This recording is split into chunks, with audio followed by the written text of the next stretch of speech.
Welcome everyone to Let's Talk Real Estate Investing. In this series, we speak to real estate professionals and experts, and they share their experience, their advice, their lessons learned, their what not to do, and so that we can help each other in creating our own strategies, in building out contingency plans, in building out risk management, knowing what the problems are that other people have had.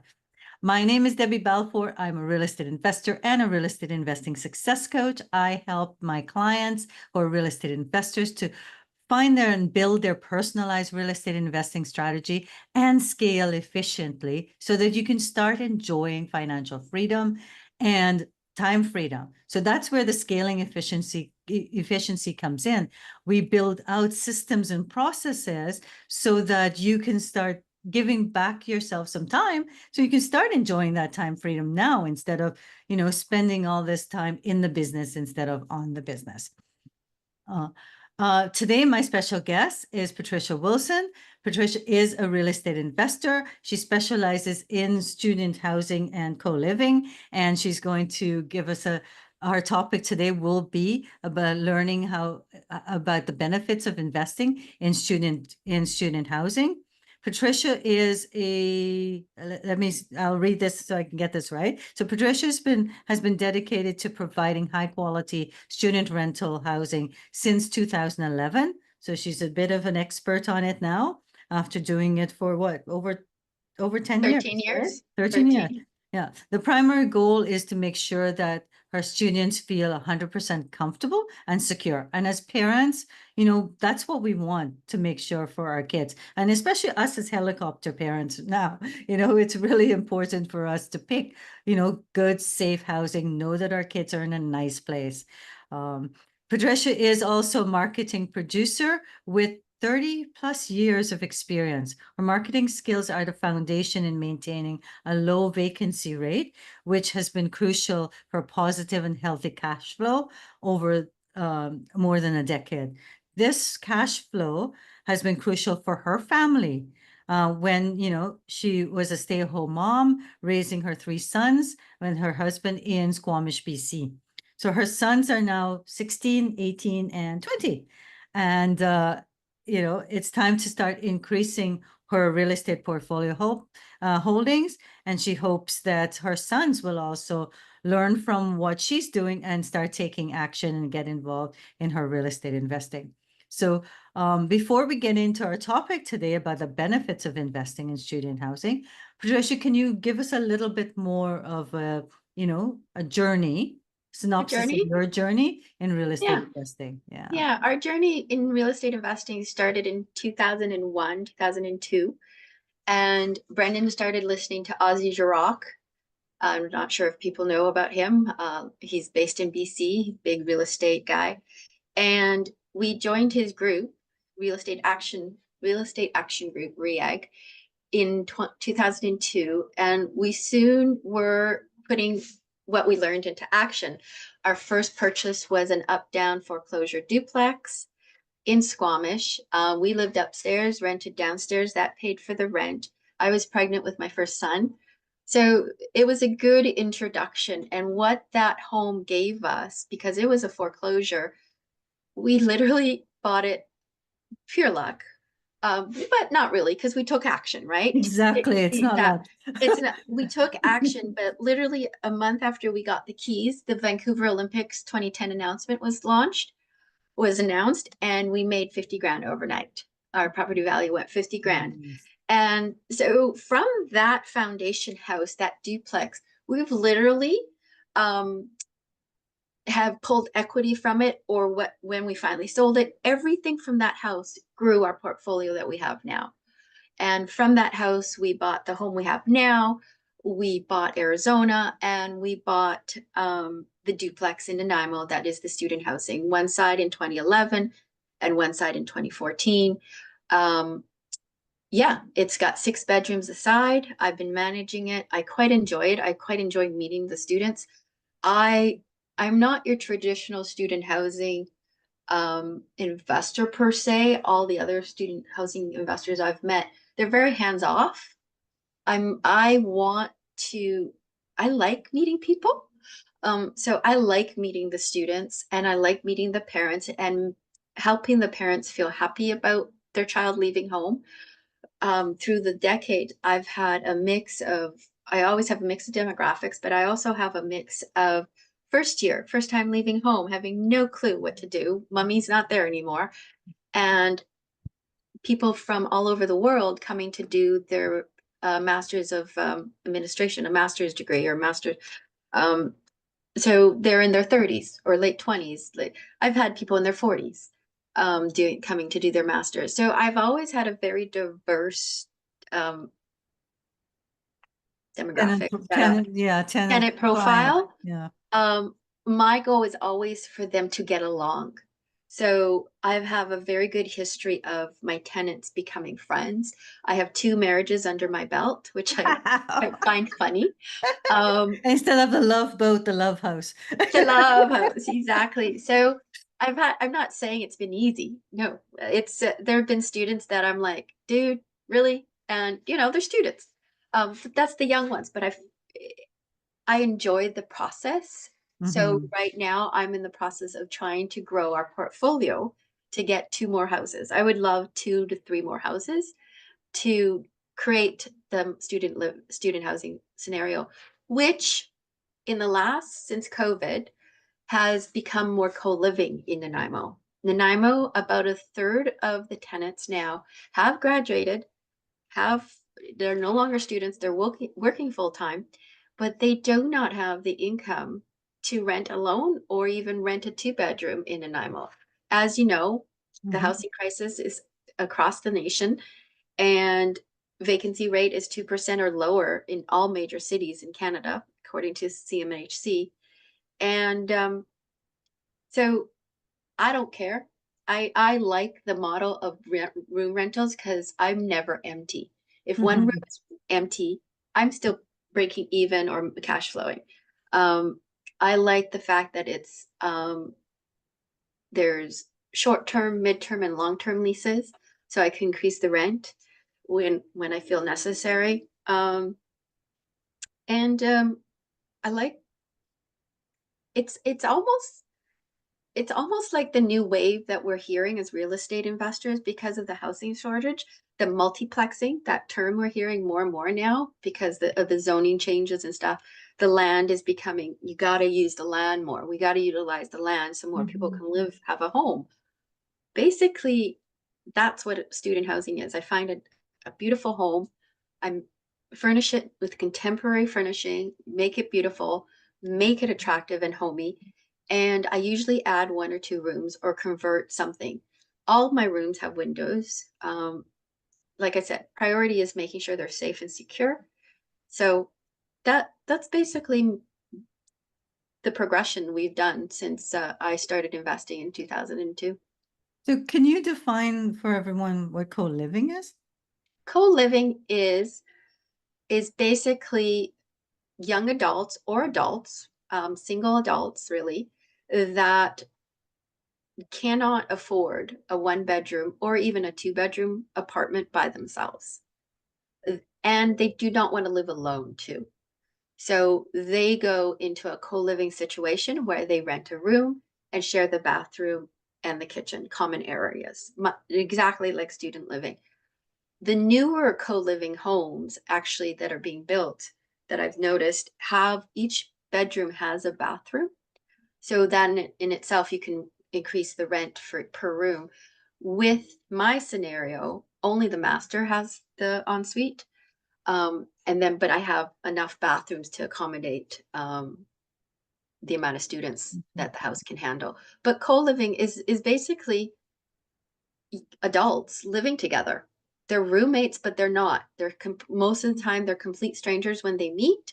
They have to make the situation work with the screening process that I use and I've done. I I try to get people that have common interests. Part of my application process is their hobbies, what they like to do for fun, that sort of thing. Mhm. So that I kind of You're a get, matchmaker for yeah, I'm yeah. matching. Yeah. And I try not to put a 40-year-old in a room in a side that only has 25 and under, which is sometimes has been known to happen. Yeah.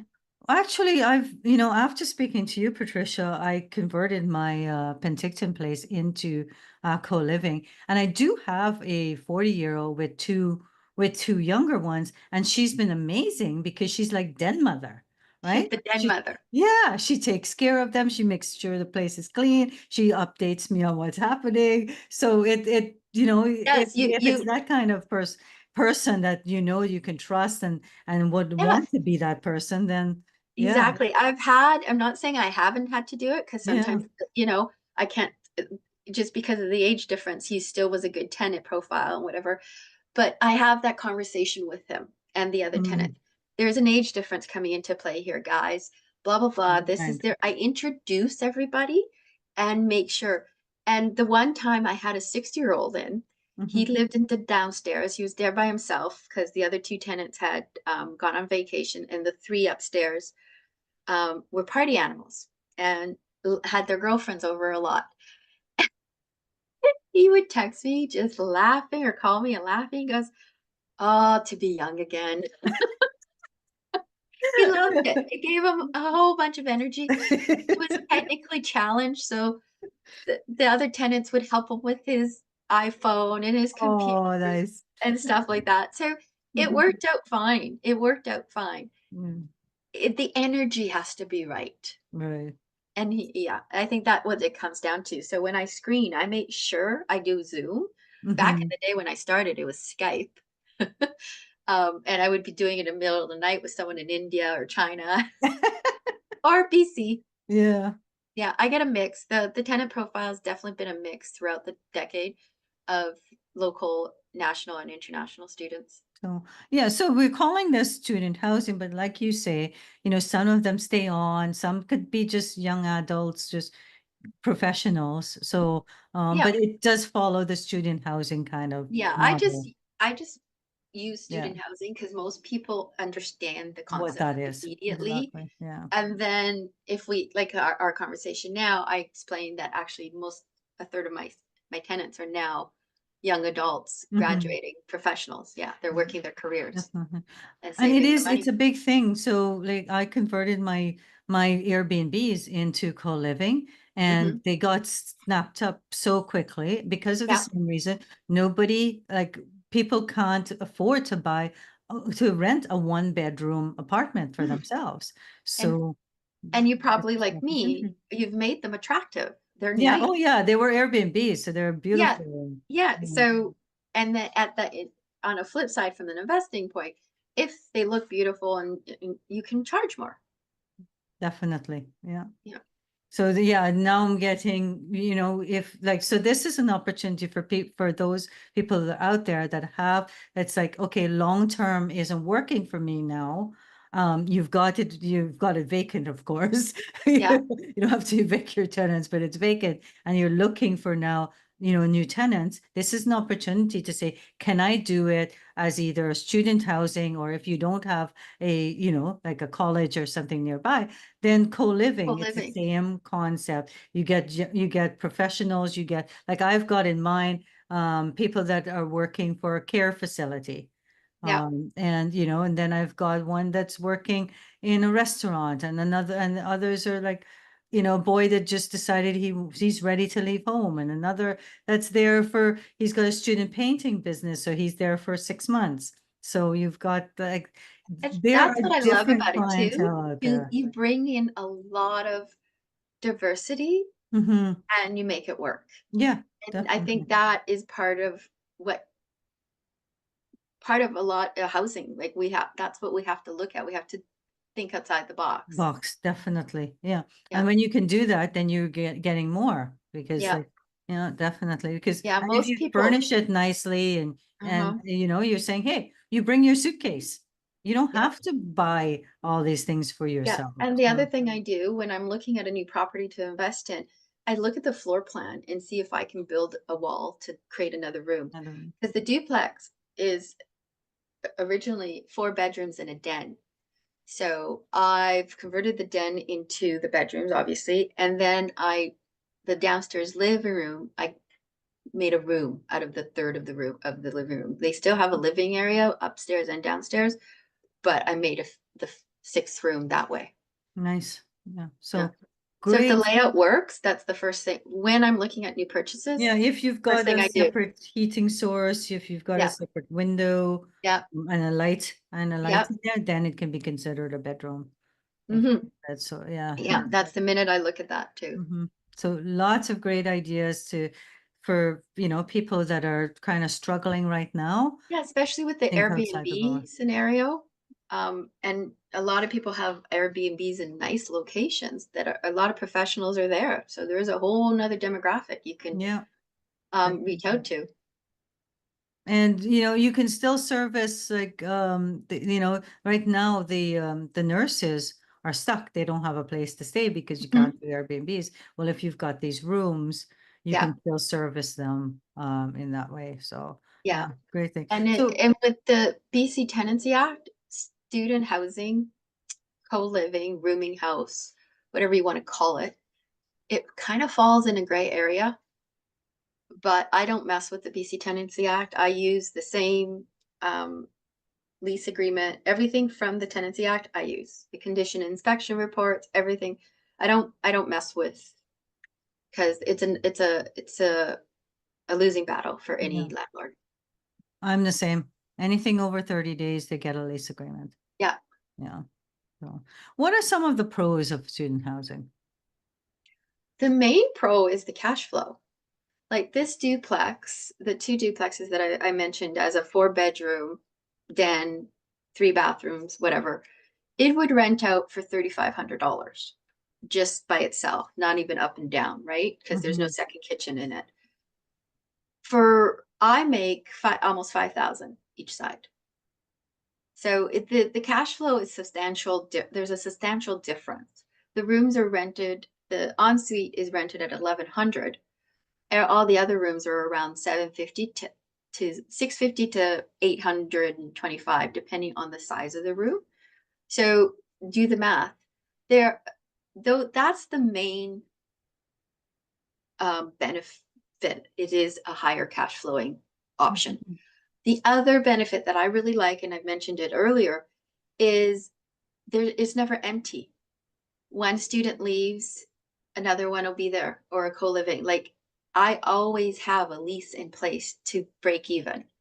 So Um, you've got other rooms, even if one's empty, you're trying to yeah, it's fill, like only you've got, multifamily, like an apartment yeah, building, right? yeah. The bonus of apartment building, you're always making money, even when one or two rooms are empty or Mm-hmm. units are empty. And that's the same with co-living student housing. And it gives you the benefit of doing short, mid, and long term to really keep the costs and the rents increasing as market can. Yeah. Yeah. That's The great. um the other benefit of student housing versus co-living is the student population has grown tremendously in Canada. And we don't like with the housing crisis, most universities do not have enough beds on campus, and most cities do not have purpose-built student rentals off campus. So there's always an opportunity there to fill the rooms. The students always come back, and they're sort of recession proof because they need their education. Their education is still mandatory when our economy is up and down, right? It Mm. it kind of stays in the middle, right? Like COVID, because I had a bunch of international students plus co-living, I wasn't empty during COVID. Yeah, I was surprised too. I thought a lot of them would go home and they said it wasn't worth it and it was too dangerous Uh-huh. To fly, yeah, to exactly. fly, So it and might as well stay put. their Yeah. home countries had Or higher hosts. cases Yeah. and whatever. But again, yeah, it's a lot of benefits. There's certain things like if you really design a house for student housing, I would go as close as possible to the school. Walking distance to the school is ideal. And Mm-hmm. it's been shown, I have a stat somewhere, I can't remember where I saw it, it's from a RAIN report, um, that you can add 1% more appreciation to your property the closer you are. Like, so if the market appreciation is 6%, your property would be 7 because of the student housing how close you are to the school, to the Mm, co-living. I think center, close to professional buildings, the house, nurses, hospitals. yeah, You got to make sure your location makes sense for your strategy. definitely. And of course, transportation, a lot of stuff. I've noticed that a lot of care facilities are hiring are hiring from international because we don't have enough Oh, care workers here. yes. So that's another, again, Mhm. that's where I've got like three of them in mind from a care Yeah. And facility. did you find them just marketing it on, you told me about a Facebook Marketplace. Facebook. I know. Yeah. Yeah. Yeah. Because back in the day when I started, I actually had relationships in the schools Mm-hmm. kind of thing. But I found after a while it really didn't matter. Because sometimes the instructors need places to stay too. Yep, I've had that in my Abbotsford where I've had a traveling professor that came for over a month and Yeah. needed a place Yeah. to stay. So yeah. So what would be some of the cons with student housing?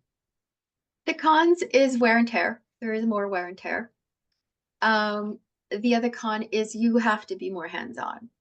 Kind of you have to really, well, in BC, really, you should do this anyways, because as we all know in BC, the minute the tenant moves in, landlords really don't have any say. Um, the cons, wear and tear, and more hands-on management. You have to enjoy the process of doing meeting the students and wanting a wanting them to be safe kind of Yeah, thing. It's not just rent, rent, rent, that kind of right. thing. I send them a message every month, like I'm touching base. Part of what Nanaimo offers with their rent is bi-weekly cleaning, um, and the landscaping and all that. And I do that more for me than the tenants because that's my watchdog. Yep. Goes in once every 2 weeks. He goes in once every 2 weeks. I know exactly what's going on. And they know that now. So when things go sideways, I don't, most of the time they're telling me. Mm-hmm. So you're not you don't get reported back on. No. Yeah, there have been a couple of times where I have to send a generic email and say, Mm-hmm. okay, this has happened. Who wants to own it? If nobody wants to own it, I'll get it fixed and it'll be divided by six. That's it. I don't debate it. I don't know. I let Yeah. them, their relationships, deal with it. And sure enough, usually within 48 hours, someone fesses up. Do you set up a group chat? No, I No? was part of a group chat with them. But that's too personal. That's too much because you know how immediate you can get the group chats, right? Mm-hmm. There I still want to be the landlord and still have some boundaries. And I found with the chat, I would find out too much. You know, as a landlord, you don't want to know everything your tenants are doing because it'll just stress you out. I just need to know they're happy, my place is taken care of. If there's a problem, I can help you with. I Mm-hmm. will. I set up a group chat it's used for me to let them know when the cleaner's coming, Yeah. let them message me when something's broken. And then I say, okay, hey, everybody, so that I don't have to like call everyone and say, are you okay with, the handyman coming in? So I Yeah, do that. I email them. If they don't Yeah. see the email, that's their problem. Yeah, I set up a WhatsApp chat. Yeah, no, and they Seems to WhatsApp work me for all the me. time. They all have my Mhm. number. So if they need something, they know how to get me. Mm. So what's you said that you want to increase your portfolio now. What's your plan on how to get there? I am actually actively looking for a money partner right now. Brendan and I have maxed out our mortgages. We have three, so we're pretty much at debt ratio, can't add anymore. I am actively looking for an accredited money partner to invest with me in Edmonton. I Oh, want okay, to so go you're to not taking Edmonton. it outside of Nanaimo now. I'm taking it out, and Nanaimo doesn't cash flow anymore. You can't cash flow. And that's always been a number one priority for all the journey that Brendan and I have had, all our real estate cash Mhm. flow right away. Um, so Nanaimo does not do that. And I don't think the appreciation is going to go much higher than it is right now. I could be wrong, but also the BC Tenancy Act. I'm too scared of it now. Mhm. So I'm looking at Edmonton. Edmonton has a massive university district. It has over 118,000 students. That's 1 in 10 people in Edmonton is a student because the Wow. population is 1.2 million. Yeah. So that's a huge number. And they're all very close together. They have, here, let me see if I can find my list of schools to tell you. Um, They have University of Alberta, Concordia University of Edmonton, MacEwan University, the King's University, Northern Alberta Institute of Technology, and Norquest College, plus several private Wow. and public other colleges. So those seven, one, two, three, six, seven that I just mentioned, that number, 118,000, is from them, those specific schools. And the beds in on-campus beds from these schools is just under 6,000. Wow. Yeah. And MacEwan University just announced in May they received $125 million from the government of Alberta to build a new school of business. Oh, goodness. So that's now even more students Even coming more, in. they Yeah. predict they are currently at 12,000. Their student population is 12,000. The new school of business will bring up their population double to 30,000, Wow. and it should be completed by 2030. They just broke ground in May. And then Northern Alberta Institute of Technology, which the government relies heavily on for trades workers to build housing and all the infrastructure that is necessary now.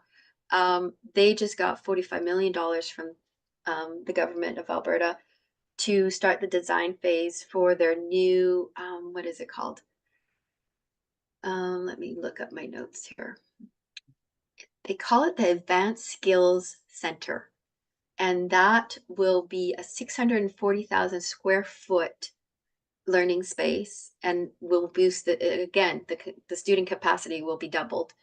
And they're building it on a 12-acre lot north of Nate's main building campus. So lots of growth planning, and those are just the two schools. I haven't even really dug deep into the other ones. Mhm. They're all, I don't see them not all growing. Yeah. Um, That is, so, this is something, so that's the one thing, like when you choose your strategy, this is important to identify who your ideal client or your ideal tenant yeah, avatar is. So in Patricia's case, hers is student. She knows she wants students. So then she's going to look into the market across Canada, yeah, looking at, markets with student housing. yeah. Alberta is especially, and being Alberta, right? There's like the tenancy, it's Yeah, the more Tenancy Act. landlord, yeah, it's It's landlord balanced. friendly. It's And so balanced. It's amazing. Like mhm. tenants and landlords are treated well. And then Edmonton, as it is for long-term rentals, you get cash flow. You're Mhm. buying in on a lower market value Lower market, yeah, you can per still get a home. house under 400,000. Yeah. Fingers crossed. The market Mm. has changed drastically in the last 8 months. I'm still seeing, yeah, But it's yeah, still lower than, yeah. And there's no rent cap. There's no provincial tax, and there's no, yeah, no no land transfer taxes. and property Yeah, transfer tax. Those yeah. are the major, and economically, Edmonton doesn't rely on gas and oil. They are the capital of Alberta, so their government, um, their economy is more wrapped around education, health, and the government, right? But even with the gas and oil, this is what I've heard. Like if something goes when we have those busts when it comes with gas and oil, it's the white collar in Calgary that loses their jobs. Yes, They because all the still, head offices are there. yeah, but they still need the people to Rental. upkeep all the equipment Uh-huh. that they have, and those people, those blue collar workers, are in Edmonton. Yeah, yeah. Right. So Well, yeah. it's just Edmonton definitely has don't get me wrong, oil and gas is the majority, like that's Alberta. Mm. But Edmonton, with its massive university district, plus also being reliant, the government buildings are all there because of the capital, and major hospitals and their educate health education stuff is there too. Yeah. There's more for co-living, really. Like, Definitely, because well, just that's phenomenal. I didn't realize that there was so much in the way of education there, because you've got not just students, but now you've got all the teachers, all the professors exactly, that need homes exactly, for those, and the admin exactly. people. So Yeah. got Yeah, that. so that's the next phase. I'm really hoping I will find a money partner soon. Mhm. Um, yeah, and then we can discuss a joint venture agreement and get going on that. Awesome. Well, we will, for all those out there who are passive investors and this strategy appeals to you, but you don't want to do any of the work, then reach out to Patricia. So you can help students, you can help with the whole, low income housing, because there isn't such a thing. So the only way to do it is through rooms. Yeah. And you can be part of the solution with Patricia. And I think Edmonton is exciting. I mean, I've learned something today about that market. Yeah, no, I knew there was a couple of universities. I didn't realize that the population was 1 in 10. That is like that's phenomenal. Like Yeah, that statistic just like blew my mind. I know. Yeah. Yeah. So awesome. So I will include edit into this video your contact information, Awesome. and Awesome.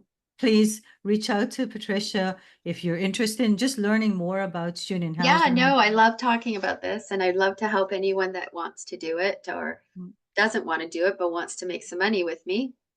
And if you're in the Vancouver area or Squamish or Whistler and want to get together for coffee with Patricia, reach out to her. We've met up quite a few times Yes. at different networking events, and Mm. so you'll see her beautiful face there if you Thank you. come out to some of the Vancouver area meetups. So thank you so much, Patricia, Thank you, for spending Debbie. this This time was with me. so much fun. So much fun. Thank you so much. You're welcome.